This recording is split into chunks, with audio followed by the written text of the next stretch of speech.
Whew. Okay. Hi, you guys. Welcome back to my channel. Today,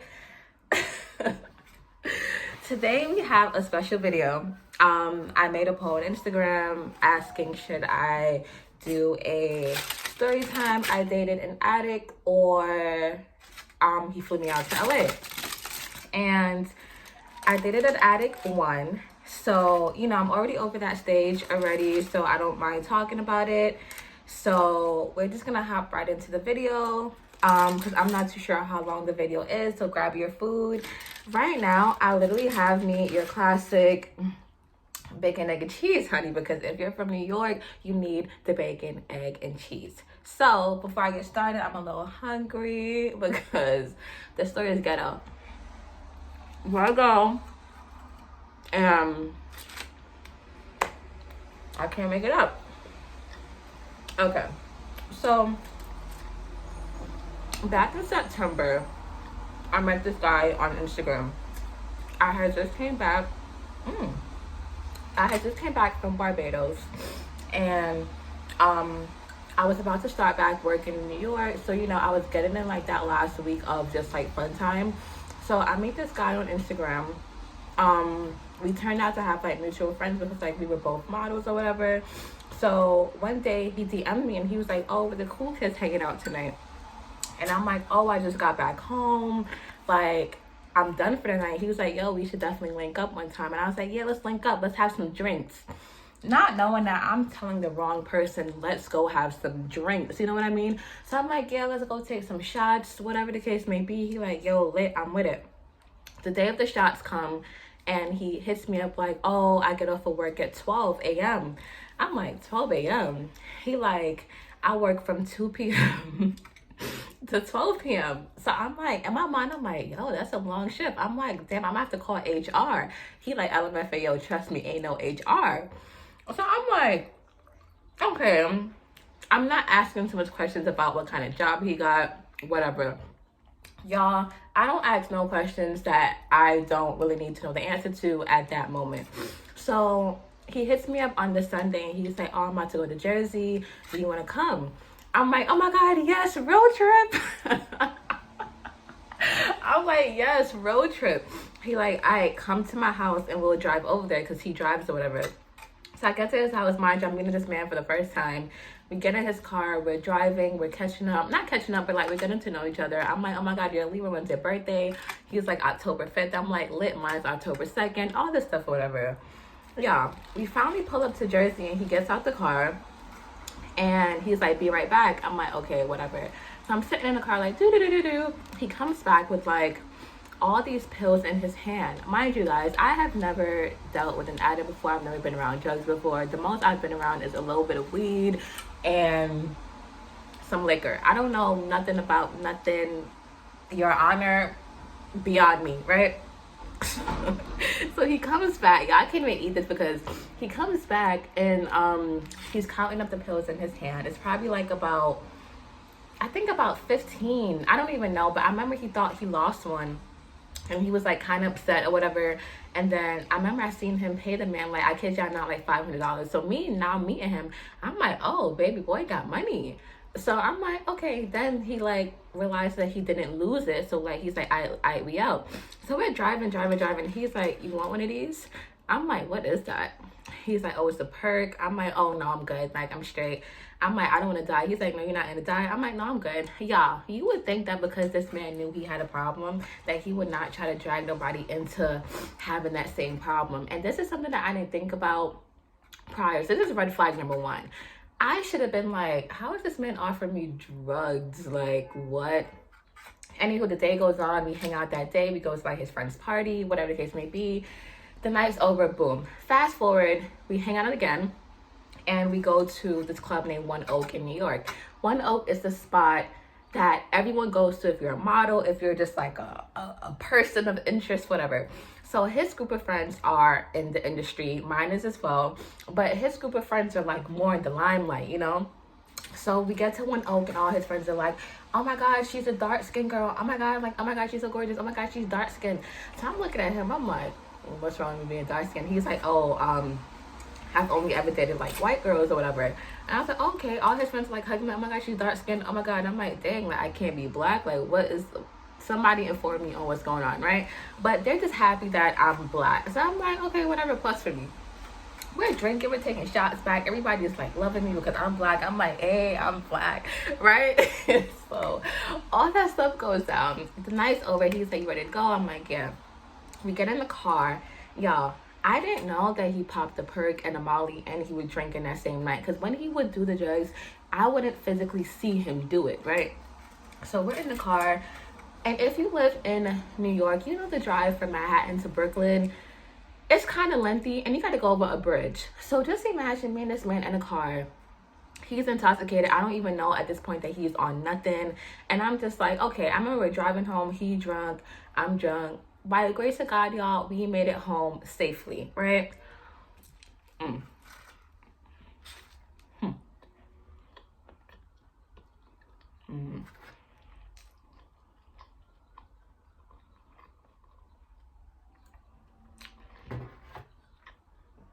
By the grace of God, we make it home safely.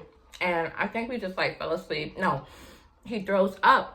And he's like, oh, it's probably the molly and the perk. That's when I actually found out now that you took it that night and you drove us home. I'm like, okay. God was looking out. We made it home safe, whatever. Now, between this day and October 2nd, which is my birthday, I started spending the night. Not spending the night sexually or anything, because we didn't even get to that point or nothing. We were just like connecting so fast, like on a friendship level, that I was staying the night or whatever. So I'm staying the night, like we'll wake up. He'll literally have like a beer on his side table, and he'll drink the beer first as he wakes up. He'll smoke right away, and it was just like consistent, like for the next like 2 weeks that we were talking. Now I'm realizing stuff, right? So now his friends are hitting me up. I'm talking to his friends. I'm like, yo, let's call him John. I'm like, yo, is John always like that? Like, I feel like he drinks a lot. And it's like, yeah, he's been dealing with it for a long time, but we're so happy that he has someone like you now. We love you. Like, you're such a positive influence on him. Hyping me up. I'm like, all right. We got into our first argument because one day between the weeks I was at his house or whatever, and I was trying to wake him up because I was leaving, but the dude was slumped. Like, I mean, like, nodding slumped. And I was getting irritated because I was like, yo, like, what is going on? So fast forward, it's my birthday, October 2nd. I have my whole birthday dinner. I'm like, hey, are you coming? He's like, oh, like, I gotta work that night. I'm like, okay. So he picks me up after my dinner, and we go back to his house, whatever his may be. Like, still don't do nothing, but just chilling, drinking, whatever. The weekend of his birthday pops up, y'all. And I spend the whole entire weekend with him. I got him this book for his birthday. And like these houseware things, so he had just moved into his apartment. And the weekend of his birthday comes or whatever, and we're getting ready for his birthday, and his friend walks in his room and it's like, gives him like a little bag of coke. This nigga gonna look at me and be like, you do coke? At this point, y'all, I should have been like, at this point, I literally should have took that as my cue to get because I couldn't believe it. I said, I look like I do coke. Then he goes, oh, I don't do coke, but what he said only on special occasions. I'm like, anywho, I'm like, you know, it's his birthday. Let me not even, whatever. So before we even get in the Uber, y'all, the dude slumped. We get in the Uber, he's slumped, he's like leaning, and I'm just like, yo, his face is flushed because he was light skinned. And I'm just irritated for the entire night now. I'm just irritated because I'm just like, yo, like, his friends is asking us, like, how did we meet and all this stuff, and they're just, like, still amping me up about being dark skinned and, like, how do we communicate? Me and him was like, yeah, we have great communication. I'm like, in my mind, I'm like, nigga, I have not known you for 4 weeks yet. We are probably at week 3, and I don't know what's going on with nothing. So we go to One Oak or whatever. I'm irritated the entire night. Now I'm ready to go. All right. I'm ready to get out. I'm like, yo, John, I'm ready to go. He like, 1 minute. 1 minute for why? He's like, I'm looking for something. Y'all, he's looking through his jacket pocket. And I'm like, bro, now I'm irritated. I'm like, bro, what are you looking for? You know what this young man tells me? I'm looking for the crack, the coke. Y'all, I looked at him and I was like, are you dead ass right now? Mind you, y'all, he had just turned 25 or something. And I'm like, yo, you dead ass right now? What you mean looking for the crack and the coke? Like, aren't those two different things? Whatever. So I storm out the club. I'm calling the Uber. He comes after me. He's like, I'm sorry. He's stumbling. I'm like, yo, John, get off of me. We get in the Uber. We're arguing in the Uber. He's like, this hurts me more than it hurts you and blah, blah, blah. I'm like, yeah, you are full of shit. I'm like, when I get back to the house, I'm getting my stuff and I'm leaving because I did not sign up for this, honey. Now, y'all, I'm crying because now I'm crying because I like him. And then I'm also crying because, like, I love people, you feel me? Like, I care about people. So I don't want to see nobody going through that. And it's my first time. And I'm like, yo, what? Y'all, I guess the Uber man tells him, like, to stop screaming or something. Because, you know, he's intoxicated. He can't hear how loud he's talking. Why this man gonna go, Ashley, I'm sorry, but I'm about to do it. You about to do what? He starts going in his pocket. I said, oh, no. No. I said, you're absolutely not about to kill anyone on my time. So if this is what we're about to do, I'm going to get out of the vehicle and I'm going to exit immediately, right? He's like, you know what? I'm going to chill. I said, yeah, because I said, honestly, you are the problem. I said, John, it's you. You're the problem. Shut up until we get home. We get home. We still have an argument. His friends are sitting me up like, oh, we seen that you were upset, blah, blah. Me and him ended up like getting good that morning because it was like 4 a.m. And would y'all believe I think he popped another one that same night. And I was just like, yo, what's good with you? Anyways, moving forward, then like 3 days go by or 4 days go by, whatever. And he normally hits me up every single morning. I didn't hear from him that morning. So me, I'm an overthinker. And because of his situation, if I'm not hearing from him, I'm overthinking the worst of the worst, right? So I hit my friend Ashley up and I'm like, hey, Ash, like, do you know any readers that I can get a reading from, like, right now? And she's like, yeah, I know this girl, blah, blah, blah. So the girl hits me up because she gave her my number. And I'm like, hey, like, I would love a reading right now. Like, it's a lot. So I didn't even tell the girl what my issue was. But she was like, yeah, like, this man's dealing with a drug addiction. Like, he has bad energy around him. But, like, you're his healer. Like, you were sent to help him grow, to all this stuff. Like, he has stuff to teach you. You have things to teach him. And then she goes, he needs you. And I'm like, he needs me? I'm like, why? So me being me, I don't know if I took to him needing me as like, oh my God, he needs me. So I'm like, all right, whatever. So I hang up the phone, and I kid y'all not, as soon as I hang up the phone, he calls me. But I'm being a girl now, right? And I'm like, nope, I'm not about to answer him as soon as he calls me. Like, no, like, F out of here. So he calls me at like 3 p.m. But now I think I'm at work or I'm on a set.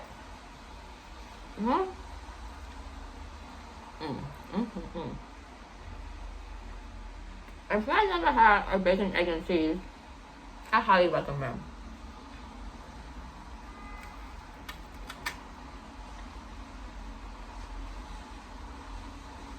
Alright, so he calls me at like 3 p.m.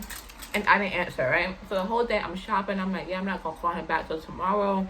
Like, don't call me when you finally have time. Like, nah, I'm busy, right? Yeah. I'm sleeping that night. And I had this random dream of like a car crash or whatever. And I'm like, yo, like, so I jump up because I'm like, dreams like that always like wake me up. So when I woke up, my phone vibrated. So I looked at it and it said John for his fake name or whatever. So I didn't answer. I'm like, no, like, why is he now calling me back or whatever? Because in my mind, I'm like, if he really wanted me, he would have called me at 3 p.m. and then at 3:30. So the time difference was kind of weird to me, but I was like, whatever. So then he calls again and again and again. I finally answered the phone at like 4 in the morning. I'm like, hello? He's like, y'all been calling you all night. Like, what are you doing? I said, John, are you joking? Like, I'm sleeping. What are you doing? Mind you, y'all, he has an iPad that has data on it. So he'll normally connect it to his car. So I'm on FaceTime with him and I can see him driving or whatever case may be. And I can hear that he driving kind of hard, kind of fast, whatever. So I'm like, yo, where you going? He's like, I lost my phone. Like, I'm so fucked up right now and all this stuff. And this person's mad at me, his friend that he went with. And like, I left him, mind you, the club was in Philly. And the club was in Philly. And I'm like, okay, sorry. Interruption. So the place that Young Thug was recording at was in Philly. So I remember the day, having a concert that was in Philly. So I remember he was asking me like, oh, do you want to come with me? And I'm like, I have work that night, so that day, so I can't come. So which I think was God protecting me, because if I had went to Philly with him, I remember thinking like, if I go to Philly with him, 9 times out of 10, he's going to be intoxicated off of everything. And then we're going to have to drive back. And I'm not, no. So we're on FaceTime or whatever, and he's like, I need you right now. I don't even know why he needed me, whatever. But I remember once he said I needed you, I remember thinking of what the reader said. So he driving, and then he's like, 1 second, babe, 1 second. So he gets out the car. Remember, I'm on FaceTime so I can see what's going on. He gets out the car. I'm hearing commotion, arguing. He comes back to the car. He gets a bat out the car. And before I know it, he hops back in the car, and I can hear his foot on the gas, and it's like, like, you know, like when you're speeding, bro. And he's literally driving, and he has his head on the wheel as he's driving. And I'm like, yo, John, like, what's wrong? He's like, I feel like I'm going crazy. Like, I just beat this man up with a bat, with a metal bat, all this stuff. And I'm like, you did what? He said he beat this FedEx man up with a bat, y'all. I'm like, mind you, the nigga ain't lying, because he's bleeding, all this stuff. I'm like, yo, are you... Why? He said he cut me in the street, but y'all, you cannot tell an addict that their actions are unreasonable, because in his mind, this is really a problem, right? So, so he's yelling, carrying on. He's like, I need you right now. Like, you're the only person who can calm me down. Like, not even my dad put his hands on me. This nigga put his hands on me. I'm like, yeah. But I don't want to tell him at that point, but like, you got out the car and you started it. Whatever. Well, he's like, oh, can I come get you? Oh, I'm spitting. He's like, oh, can I come get you, please? Like, I need you right now. I'm like, why are you not gonna come get me in that car? And then we both died, honey. I love my life. I love what I do. So I'm like, I'm gonna Uber over to you, or whatever the case may be. I get in the Uber, y'all, and I go to his house. As I'm on my way to his house, I'm calling him, but he's not answering. And in my mind, I'm like, yeah, he probably done got in the car crash, whatever. I think God be on his side too, because I don't know how he got from Philly back to Brooklyn in that mindset state, whatever, but the nigga made it back to Brooklyn. Now I'm in front of his house waiting for him. He finally pulls up like 5 minutes after I get there. He's bleeding. He's telling the story over and over again in excitement, like, yeah, I beat this man up. And me and his roommate is telling him, like, do you know that this is your fault? Like, you live in New York. You cannot be beating people up for, like, cutting you off in traffic. Then, his roommate's like, oh, like, suppose you get locked up for this. Like, we got rent to pay. She's thinking logically, right? So I'm like, yeah, like, this is crazy, whatever the case may be. Yeah, that same morning, now it's probably like 5:30 in the morning. We're about to go to sleep or whatever, and he pops like 4 perks right in front of me. He throws back like probably like a bottle of beer or like 2 of them, and then he smokes. And then I'm like, yo, are you dead ass right now? He was like, would you rather me do it behind your back? Like, you already knew what was up when we first hung out, and you came with me to Jersey, blah, blah. Now we're just arguing.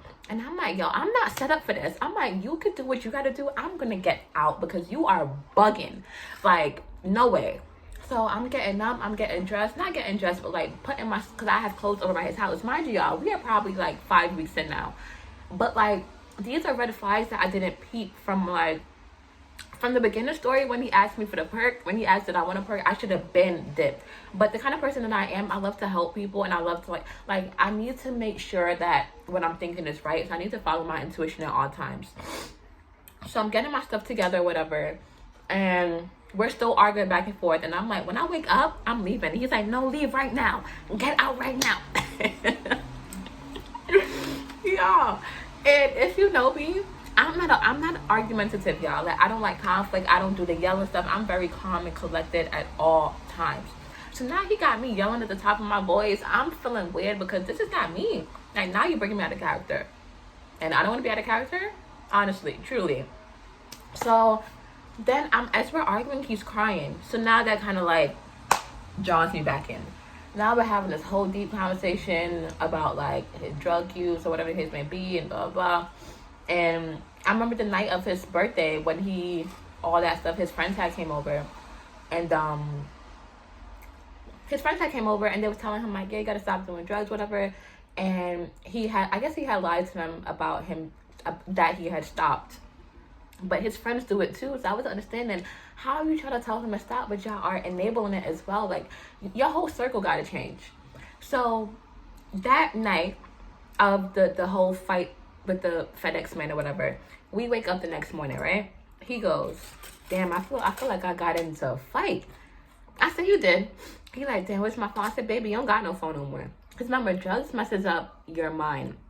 So he couldn't even like remember what went down that night or whatever. So I guess this was like the point that made him like change his, like, want to change his life. But I guess everyone has like this like this change, and like something dramatic happens that makes them want to like, yo, this ain't it.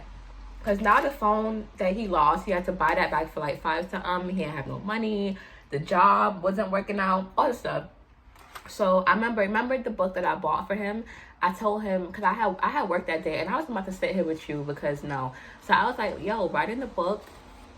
I said, yo, start writing something. So he was like, can you come back over? I'm like, yeah, I'll come back over.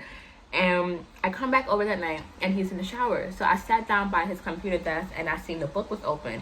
So me being nosy, I'm like, So the book said on October 15th, something like that, today I'm going to stop using drugs, like, whatever. So I remember I took a picture and I sent it to my friend. I was like, oh my God, like, it was kind of emotional, because I was like, dang, like, my job. Yeah, I have to understand that this is a person who, when he's good, you know? Like, his good side is good, but it does not outweigh his bad side, I feel like. Or maybe it does.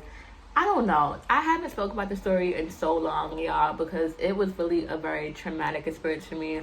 And I know it's funny now, but at the time, y'all, I felt it was, like, dark. And I didn't even know what the hell was going on. So I leave that day. I come back. I see the thing in his notebook. I'm excited, whatever. We get up the next morning and we go to like fix his car, and like he had like one more perk left over in the car, and he threw it out the window. So I want to be excited, so I kept my excitement to myself. And then that's when he kind of like stopped abruptly. And I guess you're not supposed to do that, but he knew that, because like he's been dealing with this for a long time, like a very long time. Like he always told me like this isn't the first time he's been in this place. So it has never took me 22 minutes to eat a bacon, egg, and cheese before.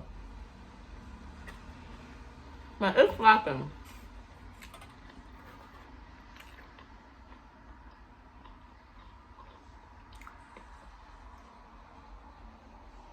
Right. So, where was I at? Fixed his car, he threw the perk out the window, whatever. That day I left his house, and I think I seen him again that day. Remember, we were kind of clingy. So, because of him abruptly stopping the pills or whatever, it was like a shock to his body. And it's like, I guess you go through withdrawal symptoms, like you forget a lot of things. Like, even my birthday, he called me one day and he was like, yo, when's your birthday? I was like, yo, we spent my birthday like together. Like, you came and you got me on my birthday. And he couldn't remember, and I was like, dang, or whatever. So we stopped talking like 2 weeks after, because the withdrawal symptoms was really affecting our connect. It was just not even whatever we had, it was affecting it like OD. And one day I was like out at an Airbnb with my friends, and like we had this whole argument, and I basically kind of told him, I was like, yo, like, be a man, grow the F up, like, stop playing the victim, like, you got yourself into this mess, like, basically giving him tough love, because nobody else is giving it to him. And he'll always say, like, you're the only one who could like not control me, but like calm me down. So I just took that to my advantage. I just told him straight up, like, yo, get it together. I guess he didn't like that, and I made my friend read what his response was, because remember, I was in the emotional place to read that. So my friend read it and deleted the whole thread, deleted him off of Instagram, everything, and then that was it. And then for that whole month of November, yeah, I was in shambles. Yeah, I know, but I was in shambles. And it's this one song that I kept playing over and over again called Nights Like This by Kehlani. And I'll be on the train, and like it will come on, like, and I'll bawling, right? So eventually, like, I was still getting readings from the reader, because we actually became friends. And then he came back in like December, like late November, no, December. Yeah. He comes back in December and he apologizes to me, like this whole long thing about how he hasn't been doing drugs. And I asked his friends, so I was like, yo, like, I don't know if he's lying or not, but like, you know. And throughout this whole month of November, I was like looking up like articles on drugs. Remember, I don't know nothing about it. So he's telling me he hasn't been doing it. So we finally hang out again. His driving has improved because he was a speeder. Like, he seemed more calm. I remember he told me like, yo, this is my first time ever being sober. Like, you've never seen me sober. And I was like, wow. And he would tell me like, I'm sorry that I hurt you and all this stuff. Like, basically he did it. So when I was hurting, he had no clue. He was in his own world, doing his own thing. So me, all that was like, whatever. So we actually was cool for the entire month of December. And if you have me on Finsta, you would know that he had gave me a key to his apartment. So he gave me a key to his apartment. Like, we were chilling. Like, he wasn't acting crazy no more. Like, none of that stuff. Well, you know how I know that the universe really be at play? Because remember the FedEx incident? He told me he had got arrested for it and that cops raided all his friends' houses looking for him. I'm like, yo, if I was still with you at that time, and cops would have been at my crib. Or even better, even worse, I could have probably been with you. You know what I mean? Like, this could have went so many different ways that God just protected me from. And one day he was about to come see me, and then his energy switches up in a text, and he's like, oh, there's a warrant out for my arrest.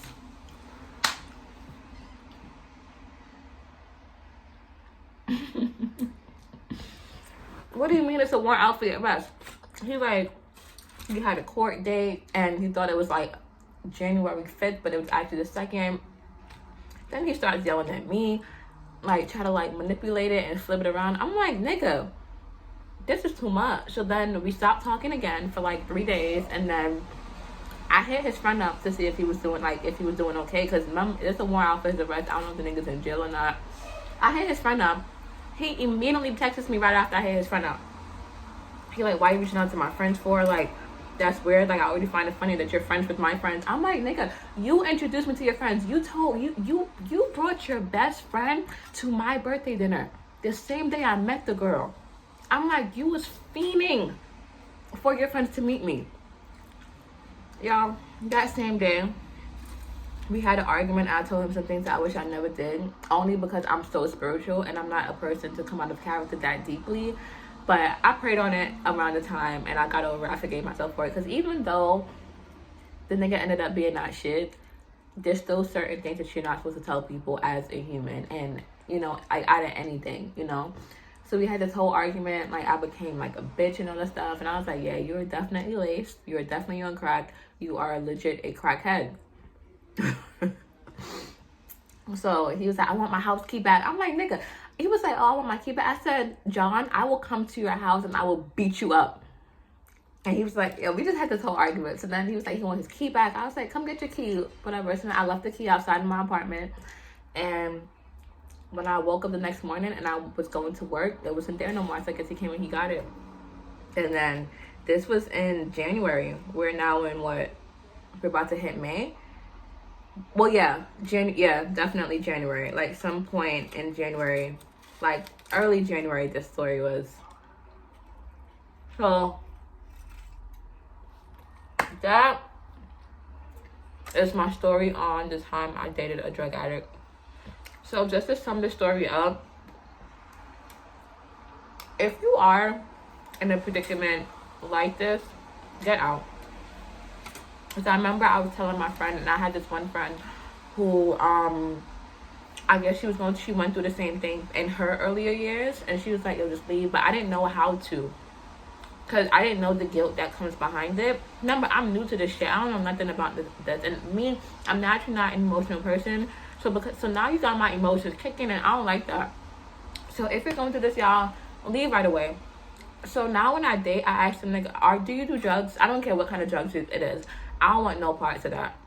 Like, absolutely not. And do not feel bad for leaving, because if you stay, you become a enabler to them. So that's my story time on the time I dated a drug addict. And I hope that the story can, I I hope the story can just, and I don't know, like inspire you guys or something. I don't know. Thank you guys so much for watching. This has been a 30-minute video. And until next time, I'll see you guys later. Mwah.